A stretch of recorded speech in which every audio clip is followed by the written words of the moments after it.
Queridos irmãos, queridas irmãs, estamos aqui para a Evangelho Terapia dessa semana e possamos nós agora elevar nosso pensamento em prece, agradecendo ao Mestre amado pelo amor imensurável derramado a esse orbe todos os instantes, rogando aos amigos da espiritualidade, aos benfeitores espirituais, que nos guiem os passos, para que venhamos a nos restituir com a nossa própria consciência e tentar, no esforço íntimo, cada vez mais lapidar o nosso moral e ajustando-nos dos equívocos do passado. E tenhamos a certeza que o Evangelho é a melhor rota de orientação em nossas vidas. Graças a Deus, que assim seja. Então nós vamos aqui fazer a Evangelho Terapia e abrimos aqui no capítulo 8 do Evangelho segundo o Espiritismo, que tem como título Bem-aventurados os que têm puro coração. E nós vamos ler um item que está no tema Simplicidade e Pureza de Coração. Nós vamos ler aqui o item 4, que diz o seguinte: pois que o espírito da criança já viveu, por que não se mostra, desde o nascimento, tal qual é? Tudo é sábio nas obras de Deus. A criança necessita de cuidados especiais que somente a ternura materna lhe pode dispensar.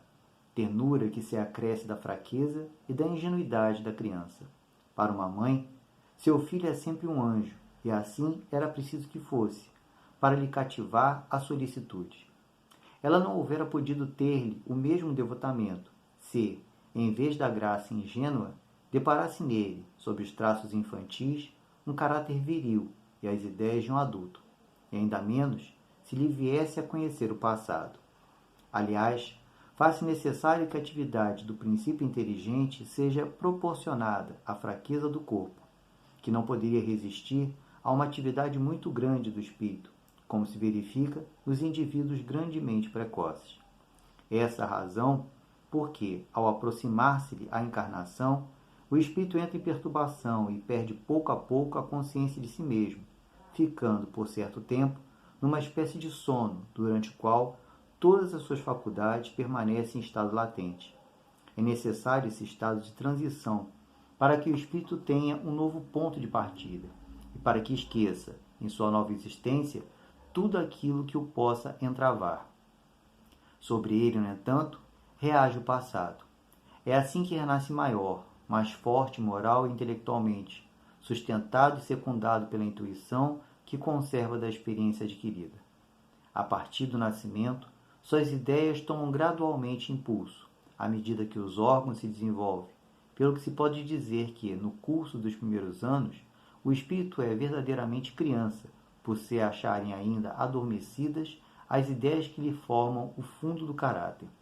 Durante o tempo em que seus instintos se conservam amodorrados, ele é mais maleável e, por isso mesmo, mais acessível às impressões capazes de lhe modificarem a natureza e de fazê-lo progredir, o que torna mais fácil a tarefa que incumbe aos pais.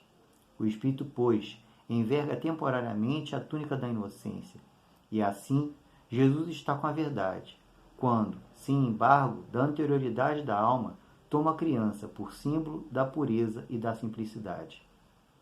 Então é muito interessante nós pararmos para fazer uma análise desse item 4, do capítulo 8 do Evangelho segundo o Espiritismo, que fala da pureza. E aí eu vou dar uma lida rápida aqui do Evangelho de Mateus, é o item 1, capítulo 5, versículo 8, as bem-aventuranças. Jesus fala o seguinte: bem-aventurados os que têm puro coração, porquanto verão a Deus. E é interessante quando Jesus coloca isso, porque nós vamos entender essa pureza, não a pureza do espírito. Infelizmente, nós fomos criados por Deus em determinado momento, que segundo Joana de Ângeles, só Deus sabe esse momento em que cada espírito é criado. Fomos criados, como a própria espiritualidade ensina, simples e ignorantes. O que quer dizer isso? Estamos propensos a aprender. Estamos propensos a, utilizando o nosso livre-arbítrio, desenvolver o nosso moral, a nossa inteligência e dar uso devido do nosso livre-arbítrio perante as leis de Deus. E estamos propensos, obviamente, também a errar, a nos equivocar. Mas esse processo, né, de erros e acertos é que proporciona ao espírito o desenvolvimento, o progresso. Então, no caso aqui, quando Jesus pega a criança como referência, uma referência de pureza, não é uma pureza no sentido angelical, né? Uma pureza no sentido de não ter máculas no espírito. Até porque entendemos que esse espírito da criança, na realidade, ele teve outras existências várias, assim como nós. Jesus pega o exemplo da pureza da criança no sentido de que a criança está propensa, e é o que é colocado aqui por Kardec, a aprender, a apreender novas mensagens, novas coisas, e nesse processo se reformular. É interessante que logo no princípio aqui, Kardec coloca essa pergunta, que é feita muitas das vezes para as pessoas, né, que estão principiando na doutrina espírita, né? Por que, que a criança não se mostra desde o nascimento tal qual ela é? Se é um espírito multimilenar, como agora há pouco nós falamos, por que ela não se mostra, não se apresenta? Lá abaixo, Kardec coloca, né, que seria difícil para um adulto ver numa criança uma veridade, uma postura de um espírito já amadurecido. Nós teríamos uma enorme dificuldade psicológica para compreender isso. E Kardec coloca aqui uma coisa que é linda. Tudo é sábio nas obras de Deus. E eu me lembro que nós conversamos com as pessoas, principalmente quando trabalhei uma época no grupo de pais, falando que essa inocência, né, nós nos cativarmos pela criança lá, quando é um bebezinho, quando nasce, quando ainda está esse processo nosso de nos cativarmos pela imagem infantil, ele é providencial. Deus providencia essa situação, que nós realmente nos cativemos por aquela imagem infantil, principalmente a mãe, né, pelo carinho maternal que tem. Abençoada, a maioria das mulheres são abençoadas pela nossa mãe maior, né, Maria de Nazaré, com essa sensibilidade maternal. Essa sensibilidade maternal é que exatamente vai dar condições a esse espírito de crescer. Porque num processo instintivo, nós nos cativamos com aquela fragilidade, né? Nos cativamos com aquela ingenuidade e nos acercamos desse espírito em cuidados. Então é providencial isso.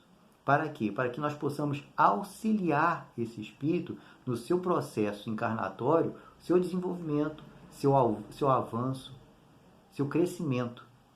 Então, quando nós temos lá, né, no nosso núcleo familiar, ou mesmo até quem trabalha com crianças, aqueles espíritos que estão ali próximos de você ou nas suas mãos, tenhamos realmente cuidado com aquele espírito. Tentemos cativá-lo sempre ao belo, ao positivo, ao progresso, porque vamos estar contribuindo no processo de desenvolvimento desse espírito, vamos estar auxiliando a ele nesse processo de aprendizagem e reformulação que é dado a todo espírito quando ele reencarna. E exatamente como é colocado aqui, essa ingenuidade, né, esse processo de simplicidade nos cativa, nos estimula exatamente a um devotamento, a buscarmos auxiliar aquela criança. E isso, como eu disse e torno a repetir, é providencial, porque é realmente um auxílio a isso. É um auxílio a esse espírito nesse processo dele. Porque exatamente, e outra coisa que é colocado aqui, se o espírito ele tivesse na sua fase infantil a capacidade de buscar todo o arcabouço de conhecimentos que ele tem, e é o que é colocado aqui pelo Kardec, né, quando fala que nós vemos indivíduos grandemente precoces, se o espírito ele tivesse possibilidade de mergulhar em todo o seu arcabouço de conhecimento de outras vidas, o seu cérebro, e aí estou falando cérebro realmente, não teria capacidade para decodificar todo esse conhecimento. E aí quando eu falo cérebro, é cérebro, matéria. Né? A criança, desde a sua tenridade, está num processo ainda de amadurecimento, né? De criação de uma rede neurológica, de uma estruturação neurológica apropriada a um pleno desenvolvimento. E o próprio processo cognitivo de entendimento, né, do raciocínio, ele vai se desenvolvendo também, né? Piaget é fantástico nisso, porque ele observa isso antes Pestalozzi, que foi inclusive professor de Kardec, de você dar a informação e pegar a informação daquele indivíduo, respeitando a sua idade cronológica, o seu tempo cronológico, o seu desenvolvimento intelectual, o amadurecimento das redes neurológicas que estão se formando. Então o espírito ele precisa desse processo. Ele precisa estar preparado. É um processo realmente de desenvolvimento. Por isso que, como ele fala aqui, o espírito, quando ele vai reencarnar, ele passa por um processo de perturbação. Ele entra no processo de esquecimento. O porquê? Que era para que o seu cérebro da criança esteja preparado para no momento oportuno se desenvolvendo. Então precisa dessa perturbação, desse esquecimento do passado. Precisa do esquecimento do passado para que, não tendo acesso a ele, ele possa colocar melhor o seu livre-arbítrio e ir se reformulando. Então existe todo um encadeamento providencial em tudo isso.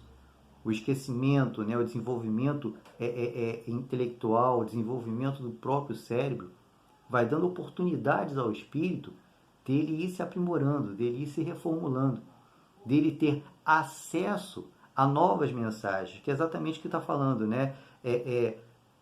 A partir do nascimento, suas ideias tomam gradualmente impulso.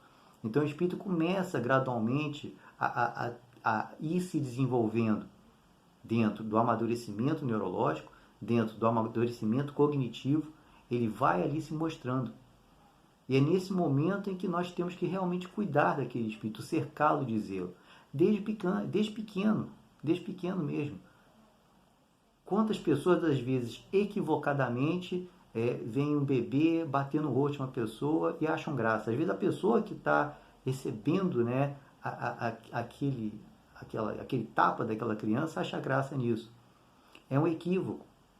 Nós temos que corrigir isso. Obviamente você vai corrigir, não precisa gritar, não precisa retribuir aquela agressão contra agressão. Esse às vezes é o equívoco de algumas pessoas. Mas ensinar desde aquele primeiro momento, né? Falar para a criança, não, de forma enérgica, mas com carinho.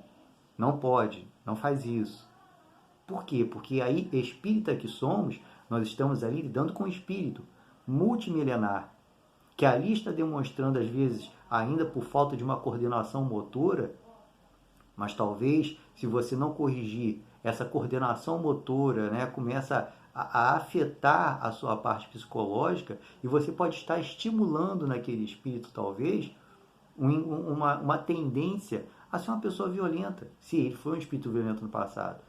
Então é a correção com carinho, com zelo, sem cobrança, exatamente tentando direcionar esse espírito, orientar esse espírito, mostrar para ele qual é a melhor conduta.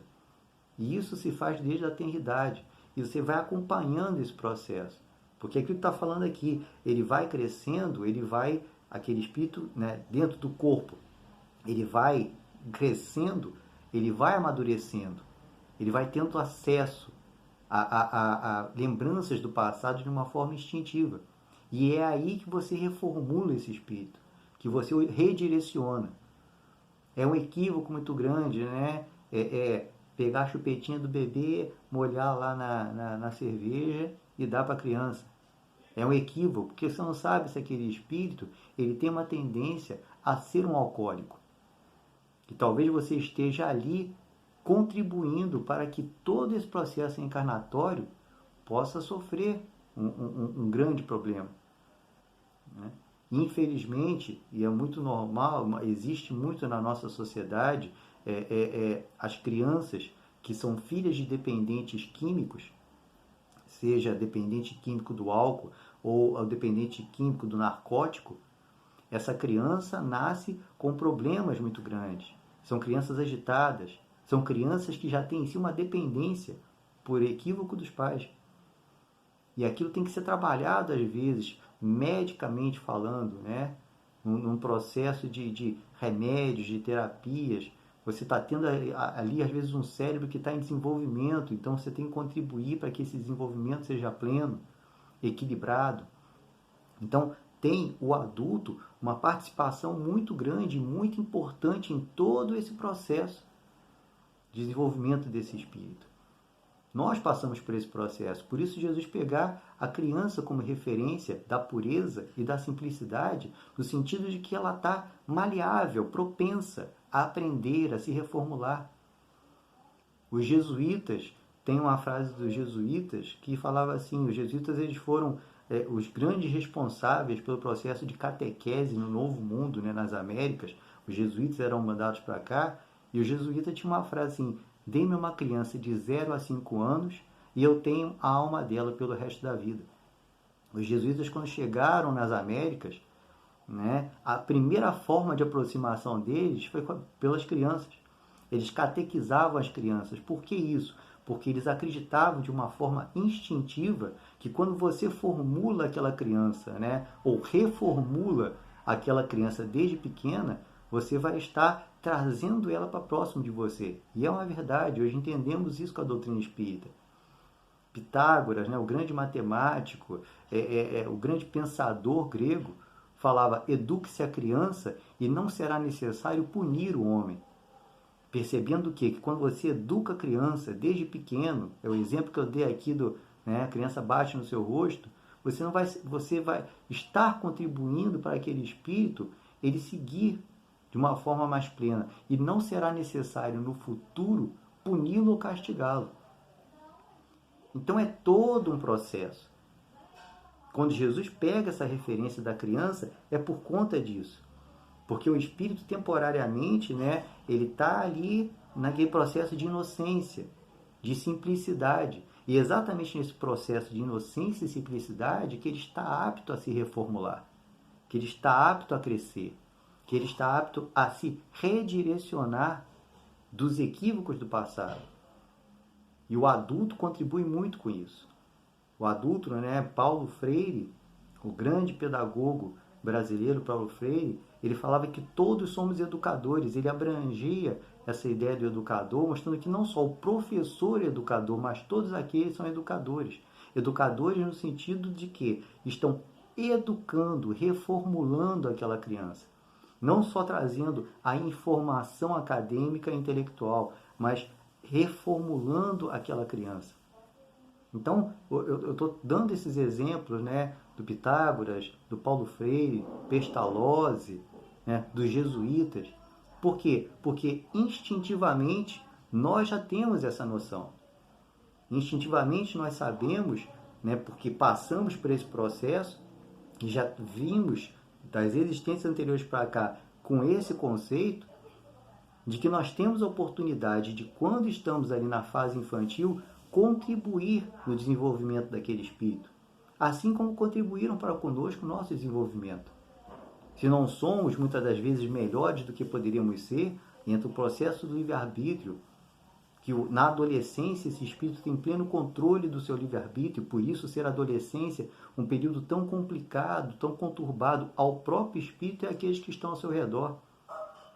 A partir do momento que o espírito vai entrando na adolescência, a espiritualidade vai largando na mão dele, principalmente, né, o seu mentor, né, o anjo guardião, vai largando na mão do espírito o controle do seu livre-arbítrio. Até então ele é muito direcionado, ele é muito amparado, muito auxiliado pela espiritualidade. E vai dando um momento em que a espiritualidade vai entregando a esse espírito o controle do seu livre-arbítrio. E muitas das vezes esse espírito fica nesse processo conturbado de como utilizar de forma correta esse livre-arbítrio. Então precisa da orientação desde pequeno, precisa da orientação na adolescência. Então, meus irmãos, paremos para pensar nisso. Quando Jesus fala, né, dessa pureza e da simplicidade, quando ele fala aqui no Evangelho de Marcos, aquela passagem, deixai vir a mim as criancinhas, que aqueles que a ele se assemelharem possuirão o reino dos céus. Ele fala que não são as crianças, isso Kardec coloca, né, mas o se assemelha a uma criança. O que Jesus quis falar isso, de se assemelhar a uma criança? É exatamente isso. A criança está ali, querendo aprender, querendo ser estimulada, questionando, querendo entender, né? É a fase dos porquês. A criança pergunta e vários porquês. Termos a paciência de responder. Porque nesse processo vai chegar uma hora que ela vai parar de perguntar. Vai parar de perguntar por causa de quê? Porque aquilo que você falou para ela lhe satisfaz. Entra na sua capacidade cognitiva, na sua capacidade psicológica. Em determinado momento, talvez ele vá fazer essa mesma pergunta no futuro, mais velho, porque aí está propenso esse espírito, por conta da sua intelectualidade, do seu desenvolvimento, em entender um pouco mais, crescer um pouco mais. Então, somos nós muito importantes nesse processo de auxílio a esses espíritos, né, nesse processo reencarnatório. Por isso, nos cativarmos pela criança. Por isso, as mães se dedicarem maternalmente, às vezes, não só aos seus filhos, como aos filhos dos outros, né? Essa sensibilidade materna. Amparado, como eu disse, torno a repetir, por Maria de Nazaré. Porque você tem ali um espírito que está buscando se reintegrar, como eu sempre falo, às leis divinas. Um espírito que está procurando reestruturar a sua própria consciência. Um espírito que está procurando, né, o caminho de se reajustar de equívocos do passado. E vamos contribuir com isso. Assim como contribuíram conosco. E mesmo nós, independente da faixa etária em que já estejamos, estamos também em aprimoramento. Tenhamos, né, essa ingenuidade, essa pureza da criança de querer aprender, de querer reformular, de estar apto, né, ou propenso a novas informações. Porque esse processo de aprendizado é eterno. Ele é permanente para nós. Eterno só Deus. Vamos colocar, né, é um processo imortal. Estaremos sempre aprendendo. É o que mostra que o Espírito ele traz experiências do passado, mas ele está se reajustando. Então ele precisa de um esquecimento temporário para aprender novas coisas, reajustar aquilo que já sabia, aprimorar um pouco mais seu entendimento. E nesse processo, né, e se desenvolvendo nesse processo e granjeando a oportunidade do reino de Deus. Nos assemelhamos então à criança, no sentido de querer aprender, de querer crescer, de estar apto a sempre se modificar, e auxiliemos aqueles que hoje são crianças, esses espíritos que estão nesse processo de desenvolvimento, de aprendizado, numa nova caminhada, que certamente, se nós, apesar das nossas limitações, pudermos orientar, terão muito mais chance de acertar muito mais que nós próprios. Teremos a consciência tranquila de que fizemos o melhor quando nos esforçamos para fazer o melhor. Contribuímos o máximo possível quando nos esforçamos para tal. É questionado a Kardec, quando o espírito, ele, por mais que ele receba orientações, ele tende a um caminho equivocado. Kardec questiona isso aos espíritos. Né? Por mais que você oriente aquele espírito ali, ele acaba se equivocando, tendendo a um caminho equivocado. Se você fez a sua parte e tem consciência de que você fez o melhor de si, não se abale. Ali foi a escolha dele, o livre-arbítrio dele. Então vamos construir desde pequeno, para que esse espírito, quando tiver na nossa idade, independente da idade que tenhamos, possa estar mais aprimorado que nós e se reformulando mais rápido do que nós. Em contrapartida, vamos nós, independente da idade que temos, nos esforçar cada vez mais para manter essa pureza e essa simplicidade da criança de querer aprender. Porque assim, todos nós estaremos construindo dentro de nós o reino dos céus. E o que é o reino dos céus? É colocado pelo Espírito André Luiz, no livro O Espírito da Verdade, que o reino dos céus, que nós tanto é falado, né, nas passagens evangélicas, é exatamente o aprimoramento e o desenvolvimento do espírito, o seu aprimoramento moral. É isso que todos nós buscamos, é isso que Deus espera de nós. Então, estimulemos os pequenos e tenhamos nós, né, essa sensibilidade da criança, para que todos nós possamos desenvolver o nosso moral e atingir o reino dos céus, nos aproximando cada vez mais da luz maior do Pai. Muito obrigado, meus irmãos, muita paz.